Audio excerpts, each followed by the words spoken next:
Now at 11.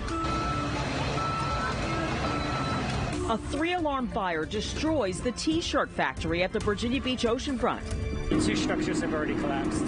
Crews have been working for hours to contain the flames.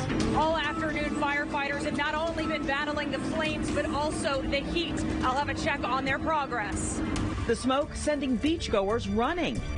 You can see the smoke, but I feel like it's getting closer and the fire's getting bigger. Where the efforts stand tonight to put out the hot spots.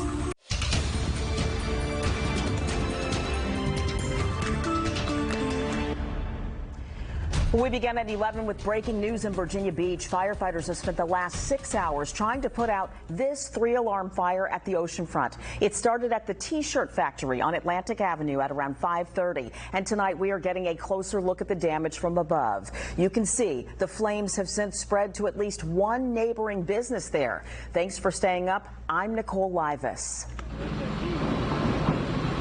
And I'm Dan Kennedy, live at the oceanfront. It is a mess down here, Nicole. There are at least 3 businesses that are no doubt destroyed. If they weren't impacted by the fire, the heat, the water, and the smoke, well, there's not much left of them now.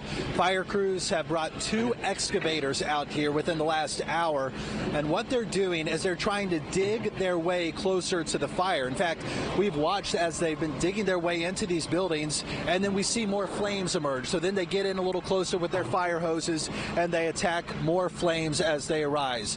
The 3 businesses that are damaged tonight, the King of the Sea restaurant, the T-shirt factory, and the Maple Tree Pancakes and Waffles restaurant. This fire was so intense that you could smell the odor from blocks away. You could see the smoke for miles. I'm not the only one out here covering this story tonight. We have team coverage. Angelique Arentalk spoke with witnesses and people who were standing by trying to catch a glimpse of what was quite the spectacle this evening. And we also have Sarah Hammond, who's going to begin our team coverage, who spoke with the fire chief. Sarah? Well, there have been more than 60 firefighters out here working so hard in this heat all day to try to knock these flames out. But take a look behind me, you guys. This is all that remains of the Pancake House here on the corner.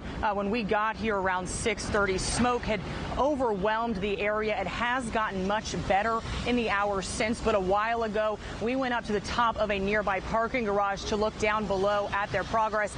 And while we were up there, we could see the roof of this section of 3 stores had already collapsed. Tuesday afternoon, beachgoers looked up to see smoke filling the sky here at the Virginia Beach oceanfront. I've never seen anything like it, ever, never, and the smoke is just awful. Heather Traver lives in the apartment complex adjacent to where the fire started and says she immediately got her kids and went outside. That's my building, and hopefully all's good, and so sorry for the businesses that it's completely lost, I'm sure. Virginia Beach Fire Chief Ken Pravitz says they got the call around 5:15 Tuesday afternoon. We got a call for smoke inside the T-shirt factory. The fire has since spread to the Maple Tree Pancake House and King of the Sea restaurants. The view from the roof of a nearby parking garage showing flames coming through what was left of the roof. Fighting this fire ever since then. We've escalated to a second alarm, pulled everybody out, went defensive. So we're operating from the outside now, and then because of the heat and high workload, we've called in a 3rd alarm. Chief Pravitz said one firefighter was taken to the hospital for minor injuries. He says this fire has been difficult to fight because of all the void spaces. There's multi-layer roofs in there, there's parapet walls, there's a roof that's below another roof line, so the fire is in a lot of hidden spots. Basically, we're chasing it around. Traver says she's thinking of all the firefighters working in this heat. It just breaks my heart. They're exhausted. It's a lot of work. As you guys can see and hear behind us, they're still out here working hard, knocking down other parts of this building, trying to get to what's left of those flames, and it's likely going to be a long night. Dan, back to you. Yeah, those excavators are going. They're working hard, Sarah. Thanks. I can tell you this was a massive disruption for a lot of people down here. I just talked to a father and son who can't reach their hotel room, and this is their first day visiting Virginia Beach. Angelique Arentalk also spoke with other beachgoers and business owners. Angelique picks up that part of the story. Down here at the oceanfront, the aftermath of this fire and the response to it are hard to miss. With the summer season in full swing, a lot of vacationers are catching a glimpse at all of this. For some I spoke with, they also can't help but think of the business owners who lost their storefronts tonight. The area near Atlantic Avenue and 27th Street at the Virginia Beach oceanfront became unrecognizable Tuesday evening. Never would have expected this in a million years. Smoke enveloped the air for hours while crews fought an unrelenting fire. The call came in around dinner time. William Adams of Pocosin recounts what he saw. We were at a big table and we look out and there's a burst of smoke and it's everywhere. We just see it and we were confused. Michael Billing of Michigan recalls his family's experience. Walked down the stairs and we smelled it immediately. It's strong, very strong. My wife was actually coughing because she thought how bad it was. Beach firefighters fought the flames, which at times reignited. Kristen Miller of Michigan tells me about the hazy view from her room at the Holiday Inn Express. Can't see anything past the smoke up there. So yeah, it had kind of calmed down for a few minutes, but then all of a sudden the smoke started to billow again. The heavy emergency response at this strip mall blocked in some parked cars too. We were stuck and we were not heading anywhere. Yeah, it's kind of hurting us right now. Still, families were willing to adjust or wait things out. Trying to enjoy our vacation, but again, our hearts and thoughts go out to the families and the business owners, absolutely. This evening, like Sarah Hammond, I also spoke with Fire Chief Ken Kravitz. He, too, is thinking about the affected business owners. He also clarifies that there is nothing dangerous or hazardous filling the air here, but he says breathing fire smoke in general is not good for your health. That's why he wants people to avoid this area as much as possible. Live at the oceanfront in Virginia Beach, Angelique Arentalk, 13 News Now. Yeah, Angelique, you could not miss this odor if you were down here. Again, the three impacted businesses directly. The King of the Sea restaurant, which was towards the right of your screen. In the very middle, you had the T-shirt factory. And then on the very end was the Maple Tree Pancake House. All three businesses destroyed tonight. Nicole, fire investigators, are going to be out here tomorrow trying to figure out what exactly caused this fire. Yeah, Dan, and as you said earlier, certainly going to be a long night out there. Thank you, Dan. We will check back in with you in just a few minutes, and you can count on 13 News Now to keep you updated on air and online about this breaking news, this fire at the oceanfront. Remember, you can rewatch all of our coverage and catch any breaking updates on the 13 News Now Plus app. All right, let's take you back live now to the oceanfront. We have cooled off a little now that the sun is set, but it has been a hot week in Hampton Roads. And Francis, what types of temperatures were firefighters up against with this? We know it's hot out there and thick. Yes, it's hot out there. Thankfully, we do have those dew points in the upper 60s. So you're mentioning the thick air. It's humid. If we don't have that dry air where things are quick to spark. But as far as the conditions that they were dealing with, we were seeing those temperatures around the middle to the upper 80s when they were fighting that fire. So still, it's pretty toasty out there. But we're looking at some hotter temperatures as we continue throughout this week. Right now, we're sitting with mostly clear skies, temperature sitting at 79. Your winds already starting to move in from the south. So that high pressure system starting to move eastward. And with that southerly breeze, temperatures are really going to heat up for tomorrow. As far as tonight, we're going to stay pretty much close to seasonable. Overnight lows, upper 60s to lower 70s. Dealing with mostly clear skies, we'll have another beautiful sunny day tomorrow, but temperatures are turning hotter. As I mentioned, with that southerly breeze, we're going to see things really heat up. High temperatures are going to break into the lower 90s for tomorrow afternoon. As far as the humidity, it still will be muggy, but it's going to be even more oppressive later in the week. I'll have more of those details later. Nicole? Francis, thank you. Now an update from Virginia Beach Police. A missing man has been found safe. State Police issued a senior alert for 65-year-old Alvin Abraham this afternoon. Police were worried about him because he requires medication and no one had seen him in several hours. Police did not say where they found him, just that he is safe tonight. Next, we are back live from the Virginia Beach oceanfront following breaking news. A massive fire destroys the T-shirt factory and damages nearby restaurants. We have team coverage and an update from Virginia's Task Force 2 helping first responders in Vermont after catastrophic flooding there. New images as a state of emergency is declared. All right, fire crews are at the Oceanfront tearing down what's left of the T-shirt company in Virginia Beach after that big fire. And as you see here, this is a live picture. Those flames have reignited there in Virginia Beach. More than 75 Virginia Beach firefighters braved the heat and humidity as they battled the fierce flames today. Again, it has reignited here. Fire spread quickly through the building at 26 in Atlantic. And Dan is live out there now for us. And Dan, we just got some new information from the fire department as this just resparked.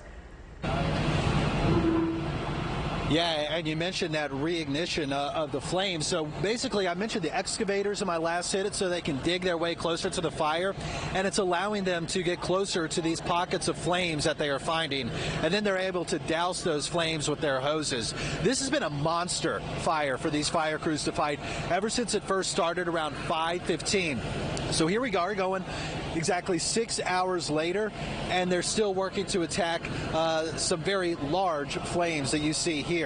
This is what we were told was a stubborn fire by the fire chief. He said, you know, the firefighters also had to deal with the heat. They're used to working in hot weather. They trained for situations like that.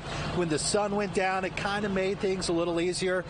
But fighting a fire like this that spreads across 3 large businesses and 1 entire city block is never going to be easy. Nicole, as you mentioned, 75 firefighters were out here working this fire tonight, and they remain here right now. Dan, this is going to be a long night, 6 hours later. Okay, thank you. New at 11, President Biden has declared a state of emergency in Vermont, where torrential rainfall triggered catastrophic flooding. Tonight, almost a dozen members of Task Force 2 from Virginia Beach are there on the ground in Vermont. They sent us these new pictures tonight. The team is working long hours, searching flooded structures and helping local fire departments there get residents to safety. And that's just part of the damage. ABC's Tim Pulliam shows us more. Vermont overwhelmed with water. Montpelier, the state's capital, pounded with up to 8 inches of rain. Cars floating down streets. Homes and businesses like Andrew Mullins washed out. There's about 7 feet of water inside Sam's. The point that you can barely see the ice machine flipped over just from the power of the water coming through.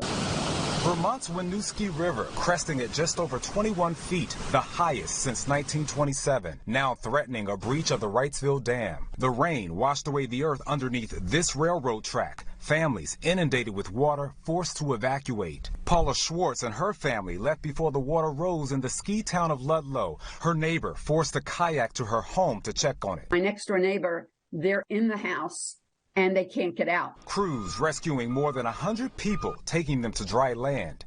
In many areas, the water conditions remain too dangerous for rescue by boat. The deadly storm devastating parts of the Northeast. In Orange County, New York, we're learning 43-year-old Pamela Nugent died while trying to rescue her father's dog. From heavy rain to extreme heat, 80 million Americans from Florida to California are under heat alerts. Phoenix is on its 12th day stretch of 110-degree-plus temperatures. People say, come on, it's summer. Phoenix does this all the time. It looks like they will go and surpass 18 days in a row, which is a record, goes back about a century. Meteorologists predict the heat wave will reach record highs across several states later this week and into the weekend. The Northeast bracing for more rain by Thursday and Friday. Tim Pulliam, ABC News, Los Angeles. Well, we aren't dealing with any storms here at home, but the heat has been downright dangerous, and we haven't even hit our highs for the week yet. So, Francis, tell us what we're looking at here. You know, conditions are only going to get hotter throughout the week, and we're looking at the humidity also becoming oppressive. But I just want to circle back really quickly to what's occurring in the Northeast and Vermont. So in the month of June, we saw just a smidge over 7 inches of rainfall, and then so far through our halfway through, I guess, the month of July now, we saw close to 2 inches of rainfall. So that's 9 inches of rainfall in a matter of a month and a half, where they saw that rainfall in a matter of 48 hours. So that is just drastic. But as far as for conditions for here, we're just pretty much looking at some warmer temperatures that are going to actually be coming pretty near extreme, I should say, for the end of the week. So far for today, we had a high temperature of 88 degrees. We're cooling down tonight back towards what's considered seasonal for this time of year. We're looking at overnight lows, upper 60s to lower 70s, dealing with mostly clear skies. Winds have already started to move in from the south later tonight. So that's just representing that high pressure system that's starting to slide towards the east. As far as conditions tomorrow, I mentioned it's getting hotter. Today we clocked a high temperature of 88 degrees. Tomorrow we're looking at high temperatures breaking into the lower 90s under plenty of sunshine. But I will say your dew point temperatures stay around the upper 60s, just like they were today. So I know we had that mugginess in store for us, but when your dew point temperatures reach into the lower 70s, that's when it has that summertime soupiness, and that's what we're going to experience for the later end of the week. Getting a check of this high pressure system, since I will be talking a lot about it as it is going to be dominating your weather pattern today and pretty much through the weekend. We're watching this area of high pressure system, just putting this in motion, showing you as it slides offshore, it's going to pretty much settle and nest off the coast of the Carolinas. Now, as it settles there, we were looking at your winds really moving in from the south-southwest, and with that onshore breeze, we're going to have an influx of moisture where that will contribute to seeing some more humidity, but also that southerly breeze contributes to this warm up. We're talking string of 90-degree temperatures throughout this weekend and even into next week as well. Now, with the additional humidity in place, those hot temperatures too, and we have some weak little fronts that are going to try to sweep their way across the region. We're expecting to trigger some afternoon showers to seeing a few strong storms in the play. Now, I will say we're not expecting to see a washout either day. Then these storms look to start late on Thursday night, and then that's when we'll have your pop-up storm chances for Friday, Saturday, as well as Sunday afternoon. Now, just because we're not expecting to see a washout, I still suggest download the 13 News Now app. There is a radar section on the weather portion of it, and you can follow along and successfully dodge these showers to these isolated storms. This is the European model. It is a longer range model, so take it with a grain of salt. We're going to switch gears really quickly because we have an update for the tropics. We have this one area of low pressure. Does not pose a threat to Hampton Roads, but now has a 40% chance of tropical development within the next 2 days and a 50% chance within the next week. Again, that system is going to circulate within the Atlantic, poses no threat to us. The only thing that will be threatening to us will be the heat, humidity, and the chance of storms, so make sure you take care of yourselves, especially in the afternoon time frame. Nicole? Francis, thank you. Next, crews are still at the scene of that 3-alarm fire in Virginia Beach, which our crews just saw partially reignite. Dan Kennedy is there now following the developments. He's going to give us one last update live from the scene. We're back with one more check on that breaking news in Virginia Beach. This is a live look there. Crews working along Atlantic Avenue. Firefighters have spent the last several hours trying to put out a 3-alarm fire at the T-shirt factory at 26th Street at the Oceanfront. Dan Kennedy has been out there for hours now. And Dan, we mentioned earlier that fire did reignite in one place. Yeah, it did. You know, it had kind of been reigniting several times over the last few hours. The latest one coming just about 5-10 minutes ago. And you see these excavators out here. They are digging their way closer to the flames to attack what hot spots are left inside. This is essentially the only way they would be able to ensure this fire was going to get out tonight because it was so hot. Those flames were continuing to shoot up. So they brought out the excavators, and that's exactly what they're doing. So the business closest to us right now was the Maple Tree Pancake and Waffle House. In the middle was the T-shirt factory where they believe it started, and then at the end was the King of the Sea restaurant. It's taken 75 firefighters out here tonight to work this fire. Nicole, still a lot of unanswered questions, though.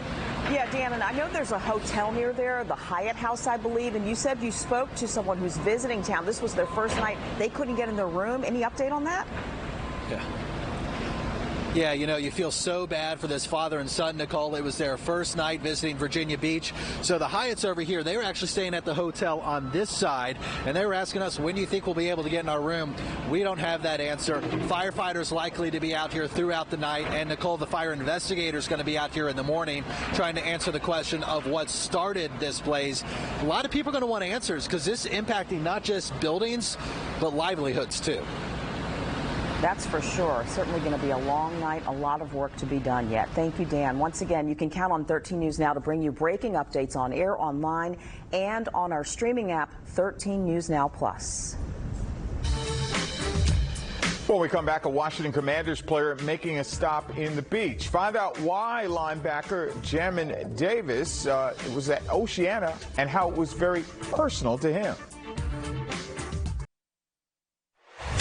And now, the Window World Sports Report with Brian Smith.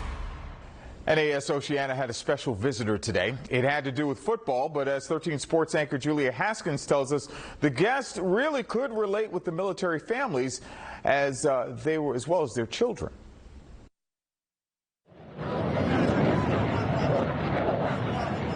Fighter jets and football, an unlikely combination that represents Jamin Davis's upbringing. My core values on what I live by on a daily basis came from the military. With U.S. Army parents, the Commanders' star linebacker had to move at a young age from Hawaii to Georgia. And if you're a military kid, well, you know the drill. It's one of those things that's confusing and it's a roller coaster. So a lot of people don't understand what these guys go through on a daily basis. You never know what month you might have to jump up and move somewhere else to another station. So just getting a chance to show them, like, hey, I grew up around the same stuff. But as for the drills at Naval Air Station Oceana today, they served as a reminder of that bond, with Davis hosting a youth football camp exclusively for area military kids. Showing them the way, basically, that I walked in their same footsteps, and knowing that it's probably hard at times and wondering when your parents are having to deploy and go to different duty stations, but at the same time, as long as you just stay grounded and work hard, anything is possible. It's just really inspiring to see that someone from my situation made it to a really cool place. In Virginia Beach, Julia Haskins, 13 Sports. Tonight, the 93rd edition of the Midsummer Classic, the All-Star Game, held in Seattle for the first time since 2001. AL jumping out to an early lead. That would be care of Yandy Diaz. Gave him a 1-0 lead. National League tied it in the top fourth. Miami's Luis Arraeza, he's hitting near 400 during the regular season. Had an RBI single to deadlock it 1. AL jumped back in front 2-1, but the National League responded in the 8th. Elias Diaz, 32 years old, first ever All-Star Game. Hits the game-winning homer, 2-run shot. Game just ending. National League takes it 3-2. Their first win in over the American League in a decade. And final day of the Major League Baseball draft saw several area and state players drafted. 12th round here, Virginia Tech right-hander Brady Kirtner. He's headed to New York. He got tabbed by the Mets. Same round, the Padres taking Virginia Beach's Blake Dickerson. He played his high school ball at Ocean Lakes. To the 13th round, the Mets picking up another pitcher, Sam Armstrong. He's from Old Dominion. Had 9-4 record this past season, 3.51 ERA. For the next round, the Blue Jays picking up James Madison's Joe Vygotsky. While in the 15th round, the Nationals got another pitcher, Mikey Tepper from Liberty. And Virginia Tech also in the next round got Carson Jones. He had 14 homers for the Hokies this past season. All right, Brian, thank you. And thank you for joining us at 11. Stay with us for the latest on that fire at the Oceanfront on air and online.